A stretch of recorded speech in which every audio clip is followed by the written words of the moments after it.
Hey there guys, this is Pharaoh2091 and welcome back to Let's Play Phoenix Wright Ace Attorney Dual Destinies. The last time we left off, we were seeing who could have possibly been within the Forbidden Chamber, and it turns out it was actually Phineas. It's like, what? Why? Apparently the Alderman said he should be the should be in the Tenmataro costume for like the event they had earlier that day. And, well, he wanted to steal a treasure. And now we're trying to see how he possibly could have gotten the costume out of the window. And I believe that would be through, we have evidence showing that it was flying out the window, flying through the air. Take that! Oh, that's... Tenmataro flying through the sky? And just how does that prove Mr. Filch threw his costume out the window? It's quite simple. That's not Tenmataro in the photo. It's a costume Mr. Filch threw away. Oh, that's crazy talk. You ain't serious, are you? There's a steep cliff right outside a foyer window, meaning the manor is pretty high up. The costume flew through the air after it was tossed out. That's when a photo was taken. In other words, the photo of Tenmataro really was a flight of fancy. What? Yikes! I guess that explains it. Oh my! So there really was a yokai. There really never was a yokai. Oh, I can't keep any of them cats bagged. Can I still file a claim for the lost costume? This warrant improves the defense's position. Jinxie Tenma had nothing to do with staging a yokai sighting.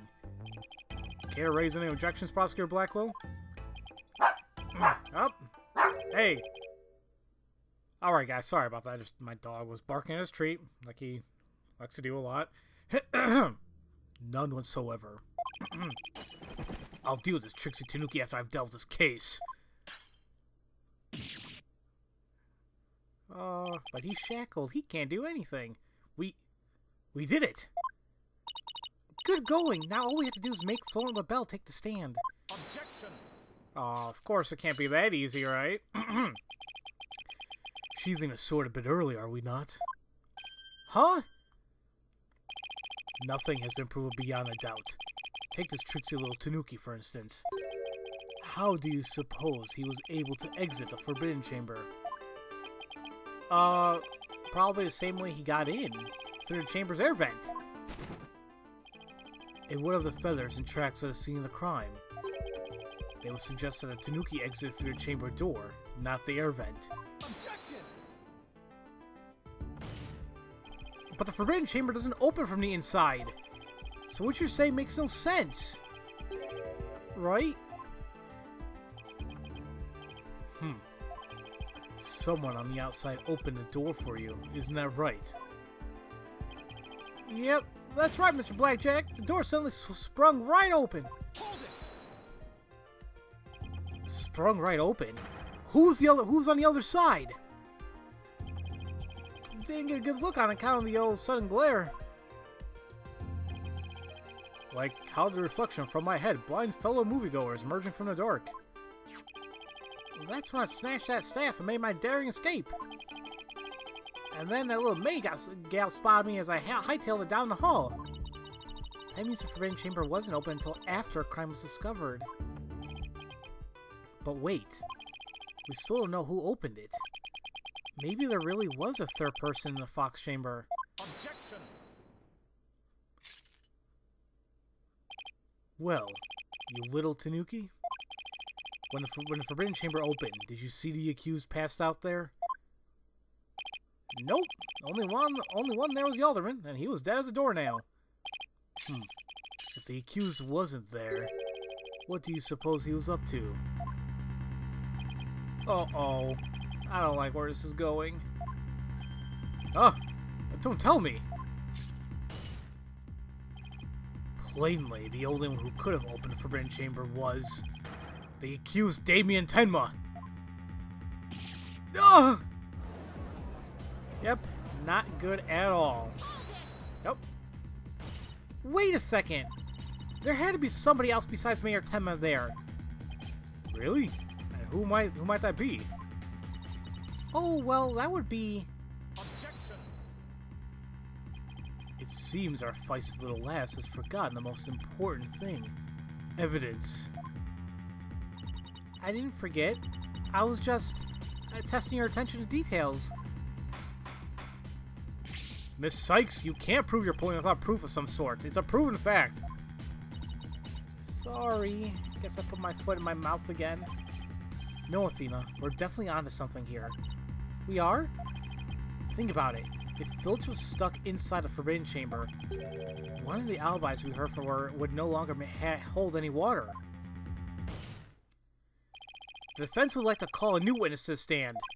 Someone who knew Mr. Filch was stuck in the forbidden chamber.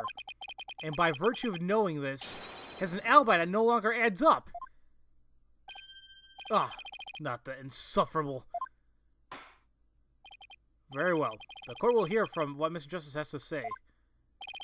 Whose alibi no longer adds up? And I believe the only one would be, who's insufferable, would be, oops, skipped it there. Would be LaBelle. Oh, sorry I didn't show the bottom screen there.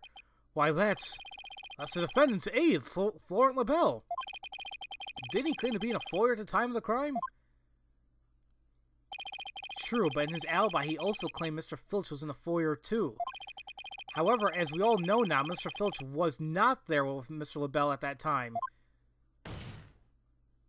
In short, Mr. LaBelle's alibi has disappeared. Ugh! Florent LaBelle's alibi was one big lie. Isn't that right, Mr. Filch? I reckon there ain't no keeping that cat in the bag here, neither. It was all Mr. LaBelle's idea.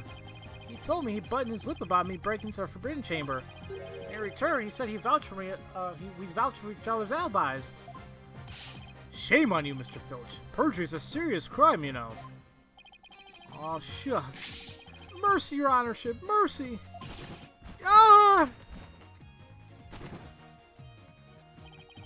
I also assert that the person who opened a forbidden chamber for Mr. Filch was none other than Florent LaBelle.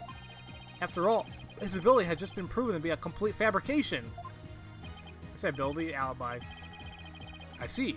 We'll take a 20-minute recess, after which time we will see what Mr. LaBelle has to say for himself. Yes! We're finally going to drag that slippery stink onto the stand. In the meantime, the prosecution will question Mr. LaBelle about these new allegations. Okay. There we go. I know we're going to have issues later on, obviously, but so far we're doing pretty good. Seems we're on track, but I don't know. Blackwell, it seems like he might still have something up his sleeve. We did it, Apollo! We finally dragged Mr. LaBelle into court! Yeah. Hey, why the long face? I can't help but feel I'm missing something important. Plus, Prosecutor Blackwell's bound to mount a counterattack. You really are a worrywart, aren't you? It'll be fine. The mystery figure who opened the forbidden chamber for Mr. Filch had to have been Florent LaBelle. I know, but that's not what's bugging me. I wish I could put my finger on it, though. At any rate, the big showdown with Mr. LaBelle's up next, so chin up, Apollo. Alright. Chin up indeed. It seems like it's going to be a good battle here. At least I would assume so. I mean, Florent LaBelle, he's a character. But, you know, it's still only a second case in the game, so I can assume that things aren't going to be that bad. Oh, now he's a Joker, apparently. Court is back in session. Our next witness is... Seriously, that's the Joker. Yes, I'm acting on behalf of the mayor in this very important manner. It seems the witness is predisposed at the moment. Surely you jest. I will hold you to your promise, remember that. Oh, my deepest apologies. This is Florent LaBelle, personal aide to Mayor Temba, or should I say, the accused. Ouch, looks like the poor mayor hasn't suffered enough. Well, what business do you have with me? I'm a very busy man, so let's make this as brief as possible. Your baldness. Ah, right. This official testimony has revealed a hole in your alibi. And for this reason, you are suspected of having some sort of connection with the case at hand. To think I'd be associated with this entirely lurid affair. Well, I'm not. So may I go now? I have very important matters to attend to. Objection! I don't think so, Mr. LaBelle. Do you realize what a serious crime you've committed?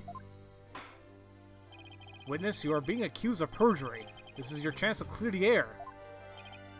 Fine. The truth is I faked my alibi for a very good reason.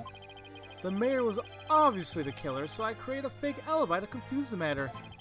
You see, as his personal aide, I felt I had to protect him. Sorry. You think this is funny? Without your alibi, you're a suspect too. What were you really doing at the time of the crime?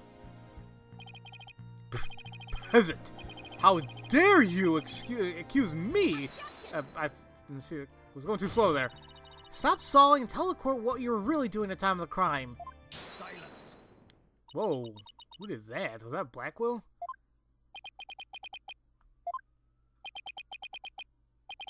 Enough jabbering.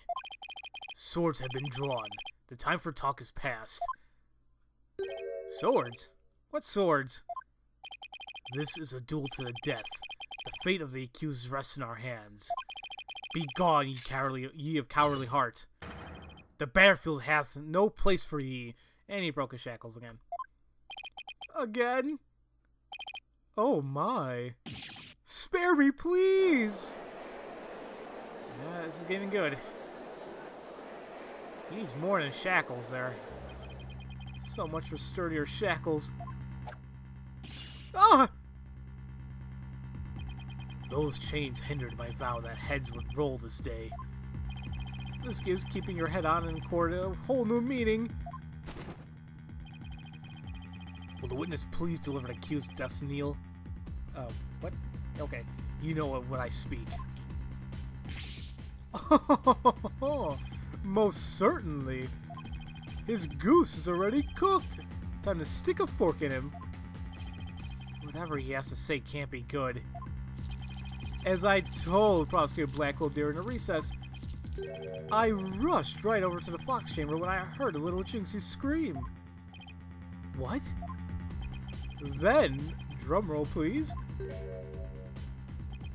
I saw Mayor Temna opening the Forbidden Chamber doors. But there you have it. The mystery man who opened the chamber door, as witnessed by one Phineas Filch. It was the accused. There was never any other third party. Oh, and that's not all. I heard something quite startling there at the scene of the crime. Startling sounds bad. The mayor, who was barely conscious, muttered this. Forgive me, Jixie. I killed the alderman. That's right. The mayor actually confessed to the murder right there and then. Damn. Damn it all. He confessed?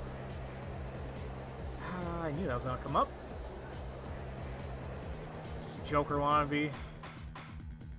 Order! Order in a court! This is quite conclusive testimony if it stands. Just so. Quite astonishing, I might add. I only learned of this fact during the recess. I just love surprises, don't you? That's why I saved the best for last. Consider it a gift from me to you. No way.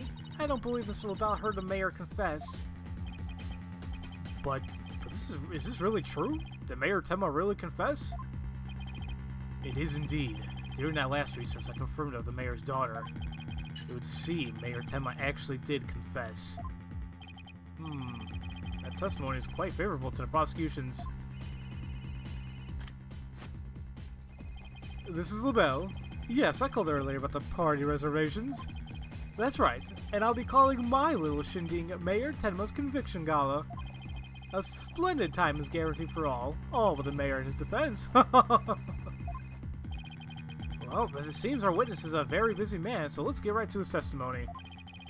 Mr. LaBelle, please tell us what you saw when you came upon the scene of the crime. Oh, this butt. Alright, well, let's hear what he has to say about what he saw. I was in the hallway, hiding in the shadows. That's when I heard a confession. Upon learning of her father's crimes, little Jinxie fled without ever noticing me. Immediately after that, the mayor came too, stood up and opened the forbidden chamber. As I ran in terror, the demon emerged from his prison. In shock, I fled down the hallway to my right. To your right? Oh wait, oh, okay, I'm from his, okay. To the one with the phone at the end.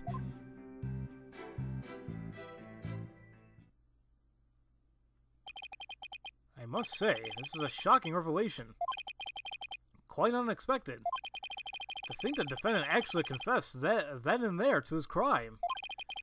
Perhaps the guilt was too much to bear, so he confided in his daughter. You do realize you should not have withheld such crucial testimony from the court. Once again, sorry. It's just I feared being accused if I mentioned coming upon that most unpleasant scene. Ugh, why did the mayor's confession have to be brought up by this guy? We better do something before the judge declares the guilt of the mayor guilty. It's a death row inmate once told me in years gone by. There is a time to fight and a time to yield.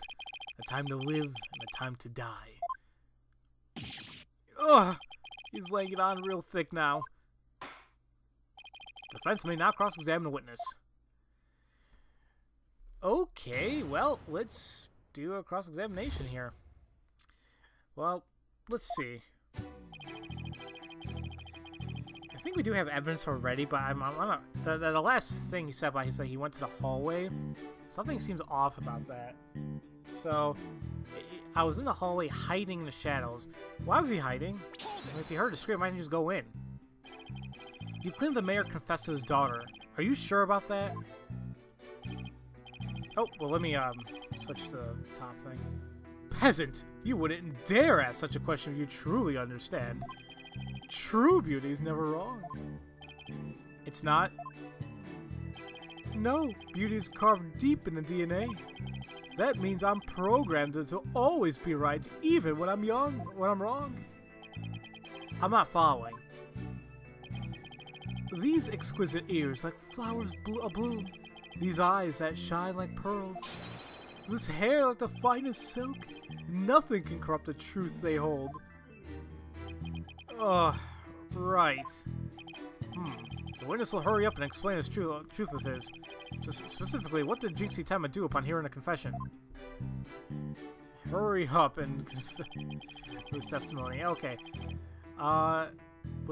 She fled without ever noticing him. Immediately after, the mayor came to, opened the door. Demon emerged. Prison. Fled down the hallway to my right to the one. See, this one seems odd to me. I'm gonna press on this. So, after you fled into the hallway with the phone at the end, Tenma ran off toward the foyer? Precisely! Notice any inconsistencies, Apollo? Well, Jinxie also saw Tenma, right? She did. She said they passed each other in the hall after she made the call to the police. Well, if LaBelle had fled down the hall where that phone is, Jinxie would have seen him when she was returning from making her call. Oh, right! And if she saw him, she would have definitely asked him for help. Right. It just doesn't make any sense. Okay. Okay. If we don't find some way to poke a hole in this testimony, Mayor Tenma's as good as guilty. This is bad. Very bad. We need to find an inconsistency, a mistake, some kind of conflict. It's all over. We can't find a flaw in this prosecution case. So yeah, kind of like as I had a gut feeling about. So, saying I fled down the hallway to my right, where the phone was. However, if we look at this is Jinxie's statement. After leaving the scene and calling the police, they passed each other at the bend in the hall as he made for the foyer. She claims that she saw him as soon as she was done. So, yeah, that would be the evidence we will present. However, we'll go ahead and do that in the next episode, guys. So, as usual, thank you all for watching, and I'll see you guys next time for Let's Play Phoenix Wright Ace Attorney Dual Destinies. I'll see you guys later.